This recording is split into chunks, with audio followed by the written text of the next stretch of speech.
అందరికీ నమస్కారం. నా పేరు Anil Kumar Yadav Deshmukh. Welcome to our YouTube channel.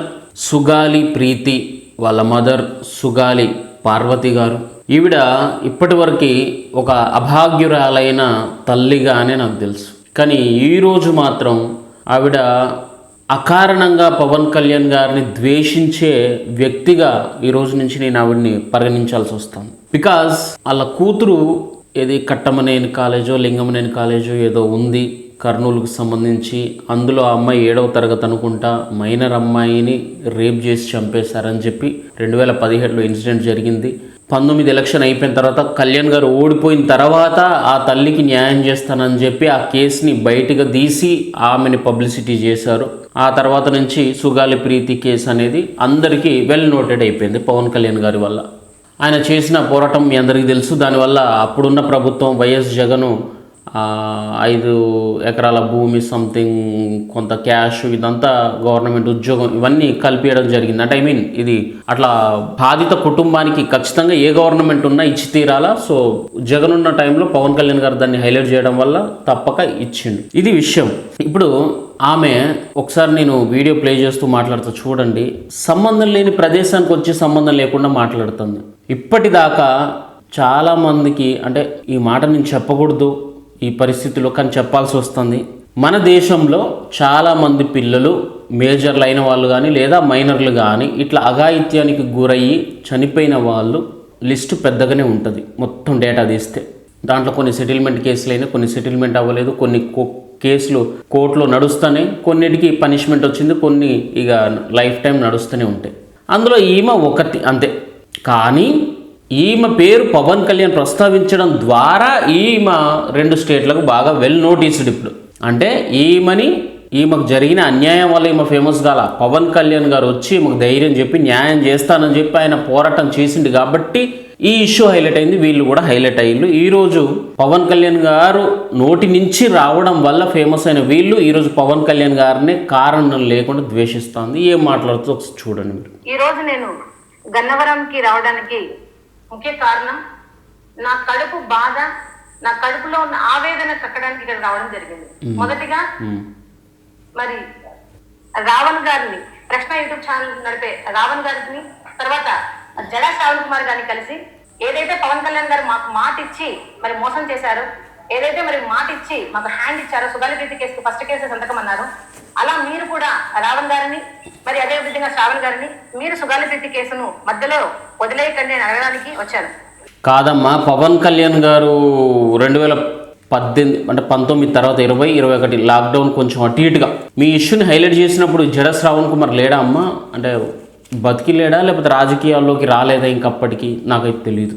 అప్పుడు వైఎస్ జగన్ కూడా ఉన్నాడు. మరి ఈ రోజు నువ్వు జగన్ దగ్గరికి మరి జగన్ అన్న మంచోడు అని చెప్పి మాట్లాడుతున్నావు. మరి అప్పుడు జగన్ అధికారంలో ఉన్నాడు, ఏ పార్టీ న్యాయం చేసిండు తల్లి మరి నీకు? అంటే వాస్తవం నేను చెప్పేది ఏంటంటే, కళ్యాణ్ గారు ఎందుకు హైలైట్ చేశారంటే ఖచ్చితంగా నిందితులు దొరుకుతారేమో. ఇప్పుడు మీకు అర్థం కావట్లా, చంపింది వాళ్ళే. ఉదాహరణకు అనుకుందాం, నీకు అనుమానం ఉన్న కాలేజ్ యాజమాన్యమో లేకపోతే ఎవరో బడా లీడర్ల పిల్లలే చేసి అనుకుందాం. సరే, అదే నిజం. కాసేపు అదే నిజం అని చెప్పి మనం కోర్టు దగ్గరికి పోయి పనిష్ చేయలేము. జడ్జి గారికి ఇదే నిజం అని చెప్పి చెబితే వాళ్ళు వినరు. They want evidence, they need evidence.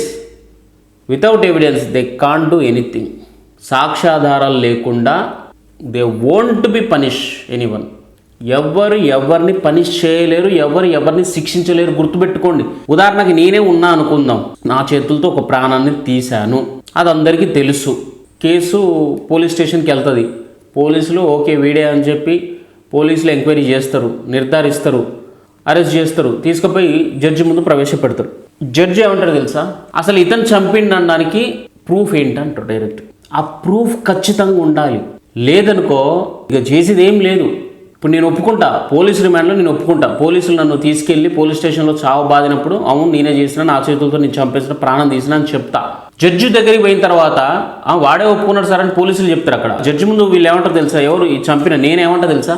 Sir పోలీసులు నన్ను చితక బాధలు సావు బాధలు సార్, అందుకే నేనే చేసి నన్ను ఒప్పుకున్నా సార్, వాస్తవం నేను చేయలేదు సార్ అంటే అడిగిపోయి అప్పుడు పరిస్థితి ఏంది? ఎవిడెన్స్. ఆ ఎవిడెన్స్ మీ దగ్గర లేదమ్మా. పవన్ కళ్యాణ్ అదే కదా మీకు చెప్పింది. ఎవిడెన్స్ ఉంటే ఖచ్చితంగా మీకు న్యాయం జరుగుతుంది, ఎవిడెన్స్ దొరుకుతుంది అని చెప్పి కళ్యాణ్ గారు చాలా ట్రై చేసిళ్ళు. But there is no evidence. So ఆయన కామ్ అయిపోయిండు.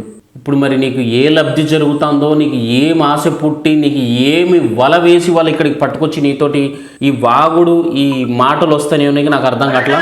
చెప్పు. ప్రభుత్వాన్ని ప్రశ్నించడానికి వచ్చాను. ఎందుకు? పవన్ కళ్యాణ్ గారు పెట్టిన వీడియోని చూశాను. మరి దాంట్లో క్లియర్ కట్ గా పవన్ కళ్యాణ్ గారు ప్రశ్నించండి, విమర్శించండి, మాకు మర్యాద ఇచ్చి మాట్లాడండి అని చెప్పడం జరిగింది. మేము గత 2 సంవత్సరాల నుంచి కూడా మరి డిప్యూటీ సీఎం అయిన తర్వాత పవన్ కళ్యాణ్ గారిని మర్యాదగానే మేము మాట్లాడుతున్నాం, మర్యాదగానే ప్రశ్నిస్తున్నాం, మర్యాదగానే కూటమి ప్రభుత్వాన్ని ఎదిరిస్తున్నాం. కానీ ఇప్పటి వరకు కూడా ఏ స్పందన లేని ఈ కూటమి ప్రభుత్వం, ఒకవేళ నిజంగా స్పందన ఉంటే మరి నా సుగాలి ప్రీతికి న్యాయం జరిగేది. కానీ ఇప్పటి వరకు కూడా సుగాలి ప్రీతి కేసులో ఎటువంటి పురోగతి లేదనేది ప్రజలందరికీ కూడా తెలుసు. 2 years నుంచి ఎటువంటి పురోగతి లేదు. ఓకే, మరి దానికి ముందు 4 years 2019 గవర్నమెంట్ ఫామ్ అయితే 2020లో పవన్ కళ్యాణ్ ఈ ఇష్యూని హైలైట్ చేసిండు. అంటే 4 years వైఎస్ జగన్కి ఈ విషయం మొత్తం తెలుసు. మరి అతను చేసిన న్యాయం ఏంది? అతను ఏ నిందితుల్ని శిక్షించిండు? ఎవరిని పట్టుకొచ్చిండు? ఆయన పాయింటే కదా.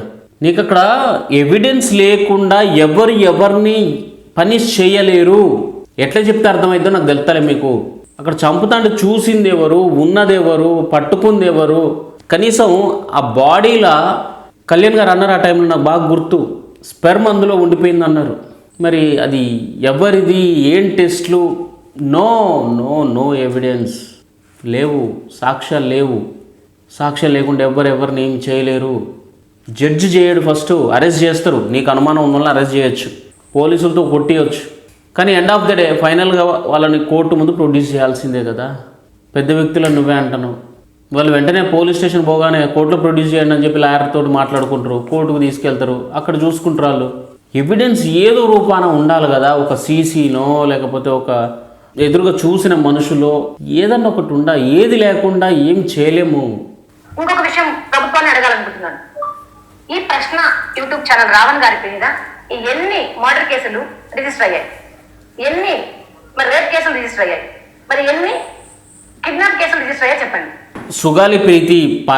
సుగాలి పార్వతి గారు, ఒక మనిషి రేప్ చేస్తే ఒక్క ప్రాణమే పోతుంది. ఒక మనిషి మానభంగం చేస్తే ఒక్కరి శరీరమే మలినమైపోతుంది. కానీ ఈ రావణ్ అనే ఒక సాధుకు యూట్యూబ్లో మాట్లాడడం ద్వారా 2 మతాలు విచ్చలవిడిగా కొట్టుకొని రక్తపాతం సృష్టించే ప్రమాదం ఉన్నది. 1-2 ప్రాణాలు తీస్తే 2-3 సంవత్సరాలు జైల్లో ఉంచుతారు, బెయిల్ మీద బయటకు వస్తాడు, ఇబ్బంది ఏం లేదు 2 ప్రాణాలతోటి. కానీ ఇలాంటి కొడుకులు మాట్లాడటం వల్ల హిందువులకి క్రిస్టియన్లకి మధ్యలో ఒక పెద్ద యుద్ధం జరుగుతుంది. హిందుస్థాన్ అనే ఈ దేశం ఆగమాగమైపోతుంది, తలకాయలు పోతాయి.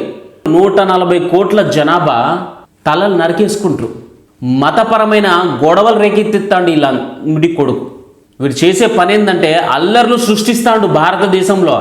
హిందువుల మీద, హిందువుల భగవంతుల మీద వీటిలో నోటుకొచ్చినట్టు మాట్లాడితే ఆవేశాలు కట్టలు తెంచుకుంటే 100 కోట్ల హిందువులను ఆపడం ఎవడి వల్ల అవుతుంది ఈ దేశంలో? రామ భక్తులు ఎంతమంది ఉంటారో తెలుసా మీకు? హనుమంతుని భక్తులు ఎంతమంది ఉంటారో తెలుసా? శ్రీకృష్ణుని వారసులు ఎంతమంది ఉన్నారో తెలుసా మీకు? ఈ కొడుకు వీడు నోటికి వచ్చినట్టు హిందూ దేవుళ్ళని తిడతా అంటే వీడి మీద కేసులు పెట్టొద్దా? ఎంతమందిని మర్డర్ చేసిండు, ఎంతమందిని మానభంగం చేస్తే 1-2 ప్రాణాలే పోతాయి. కానీ ఇట్లా మతాల మధ్యలో గొడవలు పెడితే లక్షలు కోట్ల తలకాయలు పోతాయి. ఇలాంటి నా కొడుకులు బయట ఉండొద్దు. వీళ్ళు బరాబర్ జైల్లోనే ఉండాలా, సచ్చిందాక వీళ్ళు జైల్లోనే ఉంచాలా. అర్థమవుతుందా? ఎంత ఈజీగా మాట్లాడుతున్నావు అసలు. మనోభావాలు దెబ్బతింటాయి. నీకు తెలియదేమో, నువ్వు క్రిస్టియానిటీ తీసుకున్నావు, మరి ఇంకేం తీసుకున్నావు మాకు తెలీదు. హిందూ భగవంతులను తిడితే దేవుళ్ళ కోసం చచ్చిపోయేంత పిచ్చి భక్తులు ఉన్నారు ఈ భూమి మీద. కొద్దో గొప్ప ధర్మం అనేది బతికున్నది, మానవత్వం అనేది ఉన్నది అంటే ఈ భూమి మీద భగవంతుడు ఉన్నాడు అన్న ఒక నమ్మకం మీద, ఆ భయంతో ఇక్కడ కొంతమంది వాళ్ళ మనస్సులో మానవత్వం ఉంది అంటే దానికి కారణం భగవంతుడు, ఈ సృష్టి అంటే భయం. ఆ భయమే లేకపోతే విచ్చలవిడిగా నరికి చంపుకుంటారు అందరిని. మన పాపం తగులుతుంది, భగవంతుడు మనల్ని శిక్షిస్తాడు అన్న భయం ప్రతి ఒక్కరికి ఉంది కాబట్టే ఈ సృష్టి ఇంకా నడుస్తుంది, ఈ లోకం ఇంకా ముందుకెళ్తుంది. ఎప్పుడైతే ఈ సన్యాసి లాంటి వాళ్ళు ఎక్కువ మంది పుట్టుకొస్తా ఉంటారో, వీడంటే హేతువాదట. వీడు ఈ రావణ్ కొడుకు హేతువాద అయితే హిందూ దేవుళ్ళని తిడతాడరా వీడు. ఇలాంటి నా కొడుకులు ఎక్కువయ్యే కొద్దీ ఈ సృష్టి అంతమైపోతూ ఉంటుంది, దారుణాలు పెరిగిపోతాయి. ఎందుకంటే భగవంతుడి కనీసం ఈ రోజులలో ఎట్లుందబ్బా జనరేషన్ అంతా, తల్లిదండ్రులు అంటే భయం లేదు పిల్లలకి, విద్య నేర్పే గురువులు అంటే భయం లేదు, బయట అన్నదమ్ములు అంటే భయం లేదు, పొలిటీషియన్స్ అంటే భయం లేదు, పోలీసులు అన్న వ్యవస్థ అన్నా కూడా భయం లేకుండా పోయింది. అయినా సృష్టి నడుస్తుందంటే ఎందుకో తెలుసా? వాళ్ళకున్న ఒకే ఒక్క భయం భగవంతుడు. వీళ్ళందరి దగ్గర నుంచి మనం తప్పించుకుంటాం, కానీ కర్మ నుంచి మనం తప్పించుకోలేము. ఖచ్చితంగా కర్మ అనేది ఉంటుంది. మనం చేసిన పాపాలన్నీ లెక్క కడతారు, ఆ భగవంతుడు మనల్ని ఖచ్చితంగా శిక్షిస్తాడు అన్న భయం ఉంది కాబట్టే ఈ సృష్టి ఇంకా నడుస్తుంది. ఆ భయాన్ని తీసేయడానికి ప్రయత్నం చేస్తాడు ఈ రావణ్ గాడు. వీడిని శిక్షించొద్దని నువ్వు అంటాను. నీకేమన్నా బుద్ధి జ్ఞానం ఉందా తల్లి సుగాలి పార్వతి? ఎక్కువసేపు మాట్లాడలేకపోతాను. థ్యాంక్ యూ, జై హింద్.